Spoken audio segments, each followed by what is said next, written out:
बाजार में एक मंजर देखकर मुझे गाड़ी रोकना पड़ी। बहुत सारे लोग मिलकर एक आदमी को मार रहे थे। इसकी उम्र यही कोई 35 से 40 साल के दरमियान होगी। बेचारा मार खा खा कर बेहाल हो चुका था। ये कौन है, मैंने साथ ही खड़े एक आदमी से पूछा तो इसने बताया कि यह हाजी इरफान है। आदमी के नाम के साथ हाजी लगा हो तो वैसे ही दिल में इज्जत आ जाती है। मैंने कहा, यह हाजी है तो लोग इसे मारपीट क्यों रहे हैं? मेरी बात सुनकर वो आदमी गुस्से से बोला, साहब, इसने हरकत ही ऐसी की है, इसे मारना पीटना नहीं, इसका तो कत्ल करना बनता है।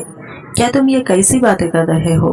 एक आदमी को कत्ल करने का हुक्म सादर करने वाले तुम कौन होते हो? तुम्हें पता है मैं कौन हूँ? इस इलाके का डीसी हूँ। मैंने इसे अपनी गाड़ी की तरफ देखते हुए रोब झाड़ने वाले अंदाज में कहा, मगर वो फिर भी मुतासिर नहीं हुआ। डीसी और एसी, क्या जी इस मुल्क का वजीर आजम भी अब इस आदमी को नहीं बचा सकता? इसने हरकत ही इतनी गंदी की है। ऐसी क्या हरकत कर दी इसने? वो तो आप इससे खुद पूछ लीजिए। ये बातें हो ही रही थी कि हाजी इरफान की एक दर्दनाक चीख बुलंद हुई और सब लोग वहां से हट गए। वो इसे मार मार कर इतना अंधा कर चुके थे कि बेचारे में अब चीखने की भी हिम्मत नहीं रही थी। वो निडाल होकर जमीन पर गिरा पड़ा था। मुझे इस बेचारे पर अफसोस हो रहा था कि इन लोगों के हत्थे चढ़ गया। मैंने इसे बड़ी मुश्किल से गाड़ी में डाला। लोगों का इश्तियाल अभी भी कम नहीं हो रहा था। मैं गाड़ी हॉस्पिटल की तरफ ड्राइव करने लगा। थोड़ी ही देर में हॉस्पिटल आ गया था। मैंने हाजी इरफान को अपनी गाड़ी से उतारा और इमरजेंसी रूम में लेकर गया। इमरजेंसी वालों को खास ताकीद की कि इसका सही से इलाज किया जाए। बेचारा बहुत बुरी हालत से गुजर रहा था। इन लोगों ने इतनी भी सहमत नहीं की कि मार पीट कर इसे हॉस्पिटल में पहुंचा देते। खैर से मैंने इसे हॉस्पिटल में दाखिल तो करवा दिया, पर मुझे ना ही इसकी बीवी बच्चों का पता था, ना इसके घर वालों का, और ना ही इसके वारिसेन का। मैं उसे दाखिल करके अब इसके घर वालों को ढूंढने की फिक्र में था। तभी मैंने देखा एक नर्स इसे गौर से देख रही थी। मैंने इत्तेफाकन इससे पूछा, क्या आप इस आदमी को जानती हैं? जी हाँ, मैं कैसे नहीं जानती, मेरा तो इनसे बहुत बार पाला भी पड़ा है। इनका नाम हाजी इरफान है। लोग इनके बारे में काफी मुश्ताल हो गए थे कुछ दिन पहले, क्योंकि ये कहकर वो चुप हो गई। कोई भी मुझे पूरी बात नहीं बता रहा था। हॉस्पिटल का माहौल ऐसा होता है कि डॉक्टर या नर्स से आप ज्यादा बात नहीं कर सकते। सो मैं वहां से वापस अपने घर चला गया। घर जाकर मैं अपने कामों में मसरूफ रहा, पर हाजी इरफान का जख्मी चेहरा बार बार मेरी निगाहों के सामने आता। मैं जानना चाहता था कि आखिर लोगों ने इसे इतनी बेदर्दी से क्यों मारा है। अगले दिन मैं इसी जगह पर गया जहां पर यह वाकया हुआ था। जाए वक़ा पर पहुंचकर जब मैंने एक आदमी से हाजी इरफान का जिक्र किया, इसने नागवारी से मुझे देखा और बोला, आप क्यों इसकी गलत हिमायत कर रहे हैं? लगता है आपको ये नहीं मालूम कि लोग इससे कितनी नफरत करते हैं। अगर आपने इसकी हिमायत जारी रखी तो लोग आपको भी इस तरह मारे पीटेंगे।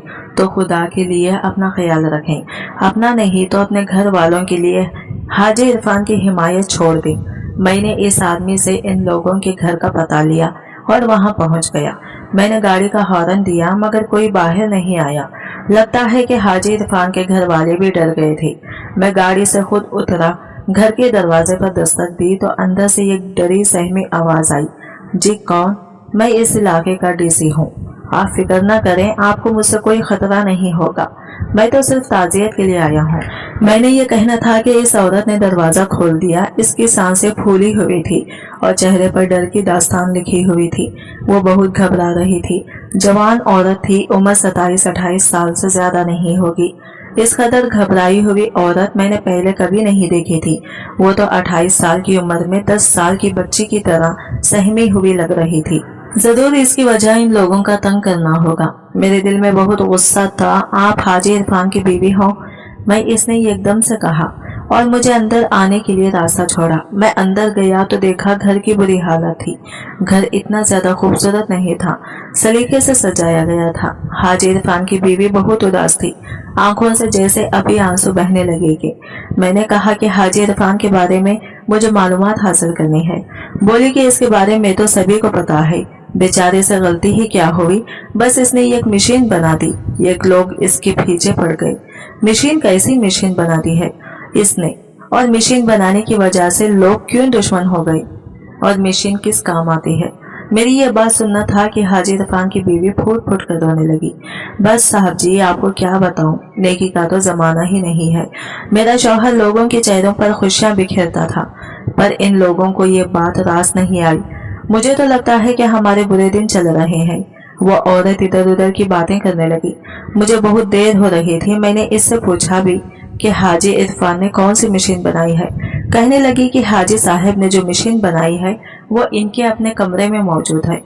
हमें वो मशीन देखने की इजाजत नहीं थी, लेकिन कई लोग इस मशीन को इस्तेमाल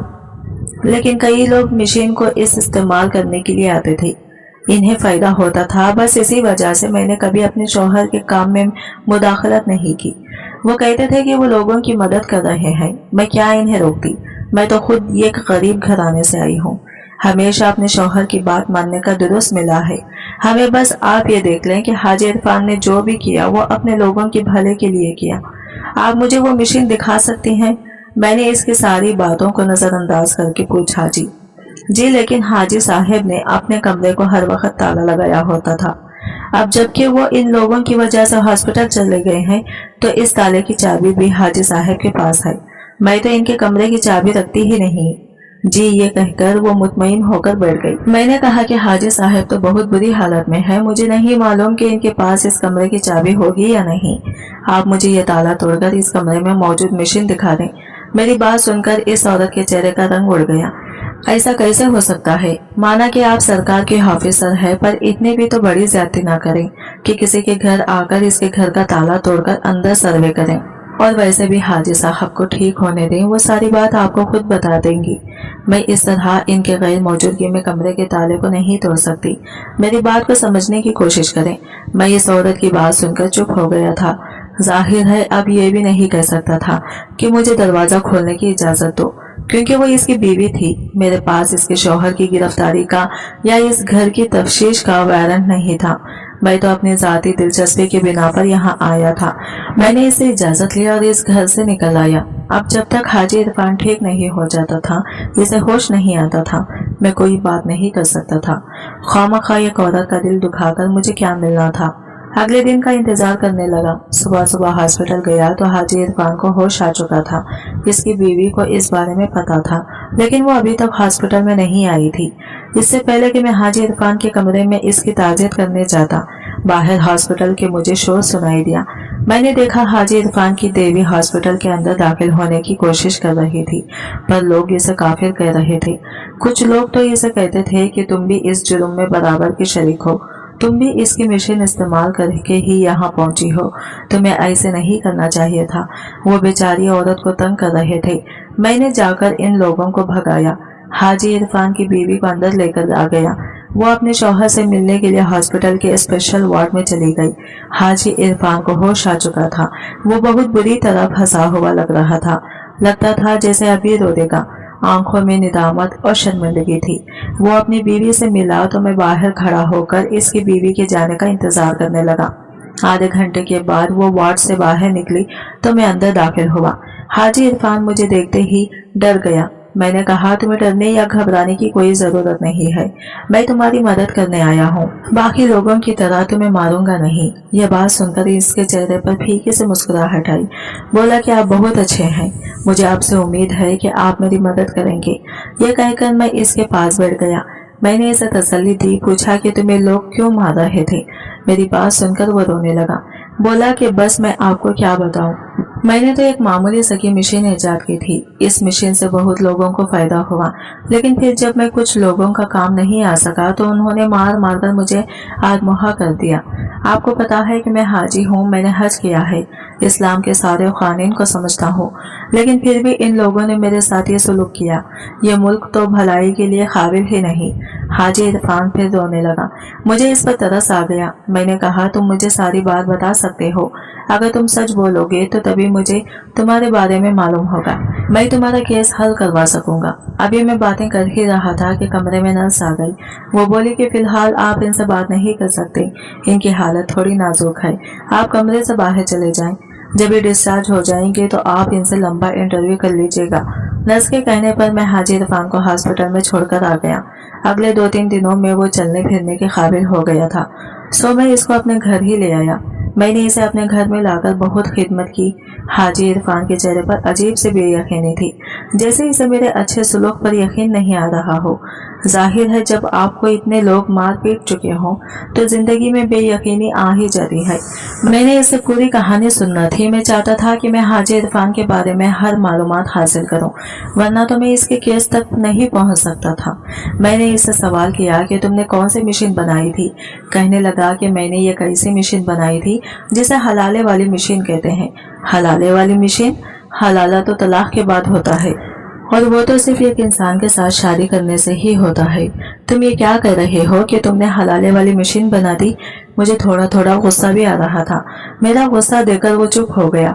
बोला कि साहब, मुझे पता है आप भी मेरी इतनी ही बेइज्जती करेंगे जितनी बाहर के लोगों ने की है। तुम मुझसे बगैर कहानी सुने मुझे सजा सुना दी। मुझे इस पर तरस आ गया। मैंने कहा ऐसा नहीं है, मैं तुम्हें सजा नहीं दूंगा। अगर तुम्हारे इस जुर्म की कोई सजा कानून में ना हुई तो मैं तुम्हें कैसे सजा दे सकता हूँ, क्योंकि इसकी कहानी मुझे ऐसी ही मालूम हो रही थी जिसका कानून तो क्या किसी ने गुमान भी नहीं किया था। खैर, हाजी इरफान ने अपनी कहानी मुझे यूं सुनाई। मैं इन दिनों 10 से 12 साल का था जब मेरे घर में ये मसला होने लग गई। एक दिन मैं अपने कमरे में सो रहा था कि अम्मा अब्बा के कमरे से लड़ने झगड़ने की आवाज आई। इससे पहले भी अम्मा अब्बा लड़ते झगड़ते रहते थे, पर आज अम्मा की आवाजें ऊंची थी। मुझे इनकी आवाज साफ साफ सुनाई दे रही थी। मैं अम्मा अब्बा के कमरे के बाहर जाकर खड़ा हो गया। इनकी लड़ाई बढ़ने लगी। फिर एकदम खामोशी छा गई, क्योंकि अब्बा ने अम्मा को 3 लफ्ज बोल ही दिए थे। अब्बा ने अम्मा को तलाक दे दी थी। तलाक के अल्फाज मेरे कानों में भी गूंजने लगे। इसके बाद गहरी खामोशी छा गई। थोड़ी देर बाद कमरे का दरवाजा खटक से खुला। अम्मा रोती हुई अपने गिरते शाल पीटती घर से निकल गई। अब्बा इनको आवाजें देते रहे, पर अम्मा किसी भूखे शेरनी की तरह इन पर झपटने को तैयार थी। अब्बा ने इन्हें रोका नहीं। अम्मा रात के अंधेरे में हमारे घर को छोड़कर नाना अब्बा के घर चली गई। इनके जाने के बाद मैं रोना शुरू हो गया। मेरे बेतहाशा रोने में मेरे बाप की सुसकियां भी शामिल थी। मेरे अब्बा भी रो रहे थे, क्योंकि वो अपनी बीवी से बेपनाह मोहब्बत करते थे। मैं इस मोहब्बत का गवाह था। जब भी घर आते अम्मा के लिए फूल जरूर लाते थे। अम्मा खुश होकर फूल इनके हाथ से ले लेती, पर कुछ अरसे से ना जाने क्यों इनके दरमियान लड़ाई झगड़े बढ़ने लगे थे। बस फिर एक दिन अब्बा ने अम्मा को तलाक दे दी और घर से निकाल दिया। मेरा रो रो कर बुरा हाल था। 2-3 दिन तो अब्बा ने भी खाना नहीं खाया। मैं भी भूखा बैठा रहा। 2-3 दिन के बाद अब्बा मुझसे कहने लगे, बेटा अगर तुम अपनी माँ को याद कर रहे हो तो मैं तुम्हें इसके पास छोड़ आता हूँ, तो नाना के घर जाकर रहो। मेरी और इसकी तलाक हुई है। तुम्हारी वो अभी भी माँ है। इस रुतबे को इससे कोई नहीं छीन सकता। सो तुम जाकर अपनी अम्मा से मिल लो। अब्बा के कहने पर मैं अपने घर से निकलकर अम्मा के घर चला गया। मैं नानी अम्मा के घर चला गया। वहां जाकर मुझे बहुत सारी अजीब व गरीब बातें सुनने को मिली। कोई भी मुझे अच्छी नजर से नहीं देख रहा था। अम्मा मुझे मिली तो बहुत ज्यादा रो रही थी। अब्बा के पास जमीन जायदाद काफी थी। मेरे नाना अब्बा लोग गरीब से थे। अब्बा की इमारत के आगे नाना नानी की दौलत कोई हैसियत नहीं रखती थी। मगर फिर अम्मा ने मुझे खुशखबरी सुनाई। कहने लगी, बेटा मैं और तुम्हारे अब्बा फिर से एक हो जाएंगे। तुम्हें ज्यादा देर रोना नहीं पड़ेगा। मैं अम्मा और नानी की बातें छुप छुप कर सुनने लगा। वो तलाक और हलाला का जिक्र कर रही थी।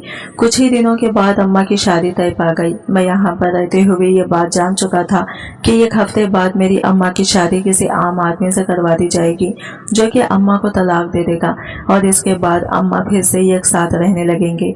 मुझे 1 हफ्ते बाद अब्बा की याद आई तो मैं वापस इनके घर चला गया। वहां जाकर अब्बा ने मुझसे जो भी बात पूछी मैंने सच सच बता दी। ये सुनकर अब्बा तो गुस्से में आ गए। कहने लगे कि क्या तुमने वाकई में ये बात अपने कानों से सुनी है? समीन की दूसरी शादी होगी। इन्हें क्या लगता है कि मैं इसके बाद इसे कबूल कर लूंगा? अब्बा बहुत गुस्से में थे। बात अब्बा की गैरत पर आ गई थी। अब्बा दिन रात घुलने लगे थे। ऐसा लगता था जैसे वो दम घुटकर मर जाएंगे। अब्बा की बेचैनी मुझसे देखी नहीं जाती थी। अम्मा की शादी के दिन करीब आ रहे थे। मेरी नानी चाहती थी कि मेरे दामाद और बेटी का घर फिर से आबाद हो जाए। उन्होंने एक मामूली से ड्राइवर से अम्मा की निकाह का एहतमाम कर दिया था। घर में शादी का समा था, पर कोई भी ज्यादा खुश नहीं था। बस फिर ये कैसी बात हो गई जिसने हमारी जिंदगियों के रुख मोड़ दिए। जिस दिन अम्मा की शादी थी अब्बा की बेचैनी देखने वाली थी। लगता था जैसे अब्बा सबको मार देंगे। फिर वही हुआ। अम्मा की शादी क्या हुई? अब्बा ने इस आदमी का जीना हराम कर दिया। मुझे मिलवाने से बहाने से अब्बा नानू के घर आ गए थे। अपनी बीवी का निकाह होता देखकर इनका खून खौल उठा था। फिर उन्होंने जो किया, इसने ना सिर्फ इनको जेल के सलाखों के पीछे पहुंचा दिया, बल्कि मेरे ज़हीन को भी हमेशा के लिए तब्दील कर दिया। अब्बा ने इस आदमी को जान से मार दिया था जो इनकी बीवी से निकाह कर रहा था। अगर ये खुफिया कत्ल होता तो शायद माफ हो जाता, पर उन्होंने ये सब कुछ खुल्लम खुल्ला किया था। अब इसके तो कोई माफी नहीं थी। अब्बा ने जो किया था वो एक बहुत बड़ा जुर्म था। यूं अब्बा को जेल हो गई। अब्बा जेल के सलाखों के पीछे चले गए और मेरी जिंदगी हमेशा के लिए तबाह बर्बाद हो गई। मेरी माँ तो कहीं की न रही थी। जिंदगी पहले की तरह नहीं हो सकी। इसके बाद मैं अपनी जिंदगी में रोजगार की फिक्र में पड़ गया। मेरे लिए बस अब रोजगार ही सब कुछ था। कुछ कमाने के काबिल हुआ तो शादी के बारे में सोचने लगा। मैंने मोहब्बत की शादी करना चाही थी, क्योंकि मैं जिस लड़के से मोहब्बत करता था वो बहुत खूबसूरत थी, मोहब्बत किए जाने के काबिल थी। यूं मैंने इससे मोहब्बत की पंगे पड़ा ली। मैं इससे इंतहा मोहब्बत करता था। इसके घर वालों को मेरे अब्बा के बारे में सभी कुछ पता था, लेकिन मैंने इसे अपनी मोहब्बत के जाल में कुछ इस तरह फंसा कि वो अपने घर वालों की बातों को भूलकर मुझसे बेपनाह मोहब्बत करने लगी। मैं इसे अच्छा लगने लगा था, लगता भी क्यों ना। मैं इसका बेइंतहा ख्याल रखता था। कुछ दिन मजीद गुजर गए, कुदरत ने साथ दिया और हमारी शादी तय हो गई। शादी के दिन भी वो ज्यादा खुश नहीं थी। मुझसे वो बहुत डरती थी। समीन अक्सर मुझे कहती कि तुम भी मुझे तलाक तो नहीं दोगे। मैं कहता कि तुम ये कैसी बातें करती हो, मैं तुम्हें क्यों तलाक दूंगा। तुम एक बहुत खूबसूरत लड़की हो, तुम्हें तलाक देकर मैं इस तरह तड़प तड़प कर नहीं मरना चाहता। मेरी बात पर वह हंस देती, लेकिन फिर कुछ ऐसा हुआ जिसने मुझे इसे तलाक देने पर मजबूर कर दिया। मैंने एक दिन इसका पीछा किया। वो एक दुकानदार से हंस हंस कर बातें कर रही थी। मुझे इस पर बहुत शक हुआ था। मैंने खड़े खड़े इसको तफ्तीश करना शुरू कर दी कि तुम यहाँ क्यों आए हो। इसने मुझे बाप का ताना दिया। कहने लगी, तुम तो अपने बाप की तरह शक्की निकले। तुम्हारे बाप ने भी तुम्हारी माँ को कत्ल किया था। अब क्या तुम इतनी सी बात पर मेरी भी जान लोगे। समीन की बात सुनकर मुझे बहुत गुस्सा आया था, इतना गुस्सा कि मेरे ख्वाबों में नहीं रहा, और मैंने खड़े खड़े समीन को भरे बाजार में तलाक दे दी। तलाक का लफ्ज सुनना था कि समीन के तो जैसे 14 तबक रोशन हो गए। वो मुझे फटी फटी निगाहों से देखने लगी, जैसे इसे मेरी इस हरकत पर यकीन न आया हो। मैं क्या करता। इसने मुझे मेरे बाप का ताना दे दिया। मैंने भी इसे तलाक दे दी, पर मैं इससे मोहब्बत की शादी कर चुका था। इसे तलाक देकर जिंदगी गुजारने का तस्वर भी मैंने कभी नहीं किया था। मुझसे जो भी हुआ था वो बस गलती में हुआ था। मैंने समीन को मनाने की बहुत कोशिश की। इसने मेरा हाथ झटक दिया, बोली कि तुमने अल्लाह की हद को पार किया है, अब मैं तेरे साथ नहीं रह सकती। तेरे जैसे इंसान के साथ जिंदगी गुजारना जहन्नम में रहने के मुतरादिफ है। मैं समीन की बातें सुनकर बहुत परेशान हुआ था। मैंने समीन के लिए बहुत कोशिशें की कि वो किसी तरह मान जाए, पर इसने ये बात अपने अम्मा अब्बा को बता दी। इसके बाद मैं दिन रात समीन के साथ दोबारा शादी करने की ख्वाब देखने लगा, पर मैं नहीं चाहता था कि मेरी अम्मा की तरह समीन भी किसी और के निकाह में हो जाए और मैं गुस्से में आकर इसे भी मार डालूं। मैंने समीन के लिए फतवा ढूंढना शुरू कर दिया, मगर इस्लाम में इसकी कोई गुंजाइश नहीं थी। जब तक मियाँ बीवी के दरमियान हलाला ना हो, तब तक तलाक याफ्ता औरत दोबारा अपने शौहर पर हलाला हो ही नहीं सकती। मैंने कोशिशें करना शुरू कर दी। मैंने इस्लाम की तालीम हासिल की। जब लोगों को मुझ पर पूरा मुकम्मल भरोसा होने लगा, तब मैंने ये कैसी बात कर दी जिस पर कुछ लोगों को यकीन आया तो कुछ ने मेरे ऊपर गुस्सा करना शुरू कर दिया। बात ही ऐसी थी, मैंने मुक़द्दस पानी का तस्वुर लोगों में डालना शुरू किया। मैं अब जमजम से भरे गैलन लाता, इन्हें अपने घर में रखता और कहता जो औरत इससे गुस्ल कर लेगी वो ऐसे पाक हो जाएगी जैसे उसे किसी मर्द ने छुआ ही नहीं। वो फिर से अपने शौहर पर हलाला हो जाएगी।